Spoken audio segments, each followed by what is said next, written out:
नौवीं फेल वाला बिहार का मुख्यमंत्री बनेगा। एक दिन में लाखों देने का नौकरी का रिकॉर्ड जो बना है वो तो नौकरी वाला को ही ना नौकरी मिला। यादव को तो सिर्फ ठगने का काम। जाति जनगणना क्या है सर? लोगों को बांटना और क्या है? जब दो मुख्यमंत्री के बेटा रहे हैं आप तो क्यों नहीं पढ़ाई किए? ये हमें दिखाना है कि मोदी जी के साथ हम सब खड़े हैं यहाँ पर। तेज प्रताप जी बोले थे ये पूरे बिहार को तेजस्वी जी को बर्बाद कर दिया संजय यादव और लालू यादव को बर्बाद कर दिया भोला यादव। लेकिन बिहार में नौकरी दी जा रही है। तेजस्वी यादव इस बात को लेकर लगातार प्रचार भी कर रहे हैं। प्रचार हो रहा है, नौकरी नहीं मिल रही है। तो हरियाणा के संजय यादव जैसे लोगों को सलाहकार नहीं रखना पड़ता जो बिहार को बर्बाद कर रहा है। अयोध्या का एक मंदिर से, राम मंदिर से 10,000 करोड़ का रेवेन्यू बढ़ेगा। ललन बाबू चाह रहे थे बिहार के डिप्टी सीएम बने और ललन बाबू गुमराह कर दिए थे नीतीश कुमार जी को। उनसे आप पूछिए कि नए लोगों को कितना नौकरी मिला हुआ है टीचर बहाली में। इतने सारे यूथ हैं यहाँ पर, इनको आइकन देख के क्या हमें मिलेगा? आप प्रधानमंत्री बनिए और तेजस्वी जी को चाह रहे थे कि मुख्यमंत्री बनाइए। सारा प्लान उनका फेल हो गया।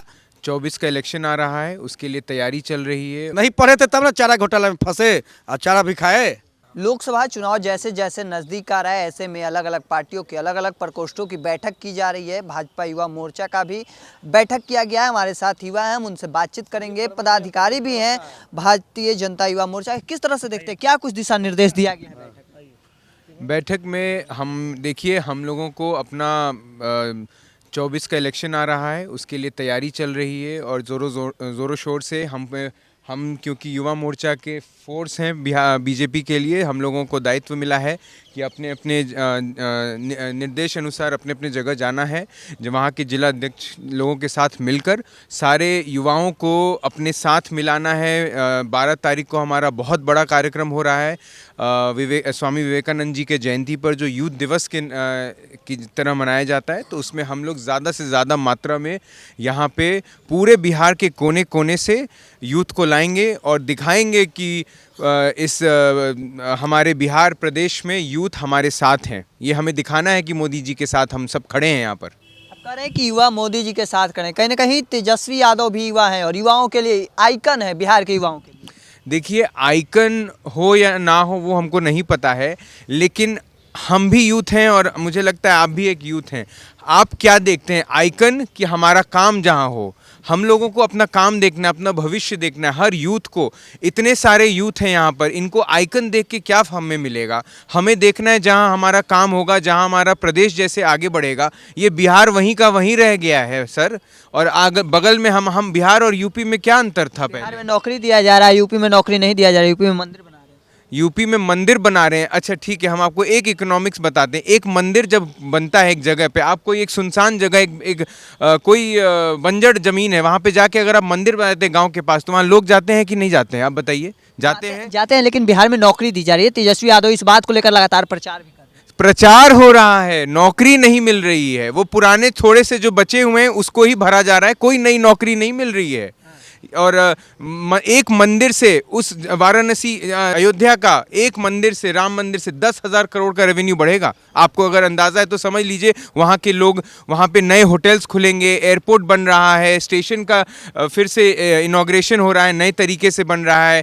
कितनी वहाँ पे संख्या में लोग आएंगे, तो वो पैसा कहाँ खर्च करेंगे? उसी शहर में करेंगे, शहर के खर्च लोगों के लिए करेंगे। कहीं ना कहीं रेवेन्यू जनरेट होगा वहाँ का।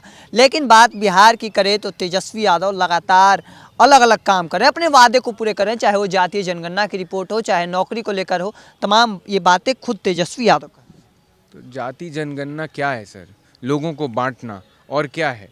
यहाँ पे एकता, जब तक हम एक मिल के एकजुट हो के अगर देश को आगे नहीं बढ़ाएंगे, हम लोगों को राजनीति नहीं देखना है, हम लोगों को राष्ट्र नीति में आना चाहिए। राष्ट्र को देखना है, राष्ट्र को एक साथ आगे बढ़ाएंगे तभी तो आगे बढ़ेंगे। आप लोग फिर से वही कुछ मुद्दा मिला नहीं, विकास पे अब चुप हो गए हैं क्योंकि विकास इनसे अच्छा कोई कर नहीं सकता, तो अब जाति के नाम पे बांट रहे हैं लोगों को। आपके साथ ही कह रहे हैं कि विकास नहीं कर रहे। कहाँ तक जानते हैं तेजस्वी यादव विकास की बातें करते हैं? वो केवल हम विकास कर रहे हैं, ये बात करते हैं। देखिए, कहीं से भी विकास नहीं हो रहा है। जो आपने बात किया कि इतने लोगों को नौकरी दी जा रही है, जानकारी के लिए आपके बता दें कि आप जाकर गांव में घूमिए, लोगों से मिलिए। सबसे ज़्यादा नियोजित शिक्षक इस शिक्षक बहाली में भी बहाल किए गए हैं। इसमें पता करने की ज़रूरत है कि नए शिक्षकों को मौका कितना मिला। बिहार ही वैसा राज्य है जहाँ पे रिकॉर्ड बना एक दिन में लाखों नौकरी देने का। एक दिन में लाखों देने का नौकरी का रिकॉर्ड जो बना है, वो तो नौकरी वाला को ही ना नौकरी मिला। जो रोड पर, सड़कों पर जो नौकरी के लिए तरस रहे हैं, रात दिन सरकार परीक्षा देकर नौकरी पाए। रात दिन सरकार के द्वारा लाठियाँ जो उनके शरीर पर बरसाई गई है, इसका जवाबदेही यही तेजस्वी और नीतीश कुमार है। उनसे आप पूछिए कि नए लोगों को कितना नौकरी मिला हुआ है टीचर बहाली में, और पुराने लोगों को कितना मिला हुआ है। और भी लोग हैं हमारे साथ, किस तरह से देखते हैं राजेश जी, क्योंकि आप कहते हैं खुद उन्हीं के समुदाय से आते हैं, यादव तो कोर वोटर रहा है तेजस्वी यादव का। यादव को तो सिर्फ ठकने का काम हमारे लालू जी, राष्ट्रीय अध्यक्ष जी, राजद के जो हैं वो करने का काम किया। अपने बेटा उनको दिखता है खाली कि 9वीं फेल वाला बिहार का मुख्यमंत्री बनेगा। 9वीं फेल है, वो तो कहते हैं कि 9वीं फेल हम रह गए हैं, ये बात को मानते रहा है। जब सब साधन उपलब्ध था, हम गरीब किसान चाहते तो डिग्री ले लेते। लेनी चाहे, पढ़ाई किसी को करने से कोई रोकता है? जब दो मुख्यमंत्री के बेटा रहे हैं आप, तो क्यों नहीं पढ़ाई किए? पढ़ाई से क्यों आप दूरी रहे? आज पढ़े लिखे रहते तो हरियाणा के संजय यादव जैसे लोगों को सलाहकार नहीं रखना पड़ता, जो बिहार को बर्बाद कर रहा है। पढ़े लिखे रहते तो अपने निर्णय लेते। ये संजय यादव कौन है बताइए? ये हरियाणवी सलाहकार तेज प्रताप जी बोले थे, ये पूरे बिहार को, तेजस्वी जी को बर्बाद कर दिया संजय यादव, और लालू यादव को बर्बाद कर दिया भोला यादव। तो अपने पढ़े लिखे रहते तो एक एक चीज़ को फाइल देखेंगे, पढ़ के देखेंगे। नहीं पढ़े थे तब ना चारा घोटाला में फंसे और चारा भी खाए। बताइए, लालू यादव ही बर्बाद, बिल्कुल भोला यादव उनको बर्बाद किए। इनकम टैक्स, सीबीआई के चक्कर। बिहार राजनीति के चाणक्य कहे जाते हैं। चाणक्य तो हैं, लेकिन अपने बेटा के लिए चाणक्य है, और यादव के लिए कहाँ चाणक्य हैं? और यादव के लिए चाणक्य नहीं है। देखिए, उनका चाणक्य गिरी निकल गया। ललन सिंह को जदयू के अध्यक्ष से हटा दिया नीतीश बाबू ने। खुद कमान संभाले, मोदी को चुनौती देंगे। मोदी को चुनौती नहीं, ललन बाबू चाह रहे थे बिहार के डिप्टी सीएम बने, और ललन बाबू गुमराह कर दिए थे नीतीश कुमार जी को कि आप प्रधानमंत्री बनिए, और तेजस्वी जी को चाह रहे थे कि मुख्यमंत्री बनाइए। सारा प्लान उनका फेल हो गया। मोदी है तो मुमकिन है 2024 में फिर से नरेंद्र मोदी प्रधानमंत्री बनेंगे। प्रधानमंत्री के लिए कोई दूसरा वैकेंसी उपलब्ध नहीं है। चलिए, तो प्रधानमंत्री के लिए कोई दूसरा वैकेंसी खाली नहीं है। तमाम जो बातें हैं वो युवा कार्यकर्ता हैं भारतीय जनता युवा मोर्चा के, और जैसे जैसे चुनाव नज़दीक आ रहा है, ऐसे में कई बड़ी बैठकें जो है वो बुलाई जा रही है। कार्यकर्ता को दिशा निर्देश दिया जा रहा है कि आगे क्या करना है। तमाम जो जानकारी है वो दी जा रही थी। हालांकि आगे क्या कुछ निकल कर सामने आता है वो देखना दिलचस्प होगा। ऐसे ही तमाम खबरों के लिए द इंडिया टॉप देखते रहें। धन्यवाद।